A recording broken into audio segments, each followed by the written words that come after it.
நண்டு வயல்வெளியில இருக்கக்கூடிய நண்டு வலைமண் இருக்கும். நண்டு வலைமண். அந்த வலைமண்ண நம்ம கிடைச்சா எடுத்துக்கணும். ஏன் குறிப்பா வயல்மண், நண்டு அப்படின்னு சொன்னேன்னா, திரும்பி நான் ஜோதிட காரகத்துக்கே வருகிறேன். ஏன்னா, ஆடி மாதம், கடக மாதம், கடகத்தினுடைய குறியீடே என்னன்னா நண்டு தான். அப்ப அந்த நண்டு என்னன்னா, தாய்மை குணத்தை அதிகமாக குடுக்கக்கூடியது. ஏன்னா, நெறைய குட்டிகள ஈனக்கூடியதா நண்டு. அப்ப அதோடைய வலைமண்ண நம்ம எடுத்துக்கிறோம். அது குரு காரகத்துவத்தை அதிகமாக விருத்தி செய்யக்கூடியது. அந்த வலைமண்ல நம்ம என்ன பண்ணணும் அப்படின்னா, இந்த விநாயகர் பூஜை முடித்ததுக்கு பிறகு களிமண் எடுத்துக்கிறோம். ராகுவினுடைய தானியமான உளுந்து, கருப்பு உளுந்து, முழு கருப்பு உளுந்தா எடுத்துக்கிறது நல்லது. அதே மாரி கேதுவினுடைய காரகத்துவமான கொள்ளு. இந்த 2 தானியத்தையும் நம்ம இந்த களிமண்ணோட இணைக்கணும். ஏன் இந்த உளுந்தையும் கொள்ளையும் எடுத்துக்கிறோம் அப்படின்னா, அதுதான் ராகு கேது தோஷத்தை நீக்கக்கூடியது.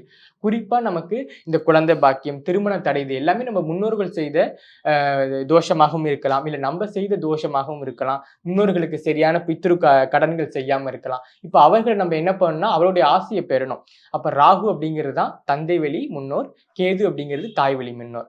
இவங்க 2 பேத்துக்கும் பிரீத்தி பண்ற விதமாக இந்த களிமண் குரு காரகம், அதே மாதிரி இந்த கொள்ளு, உளுந்து இது 2த்தையும் இணைத்து இந்த பூஜை முடித்த பிறகு அந்த ஆற்றில நம்ம கரைக்கணும்.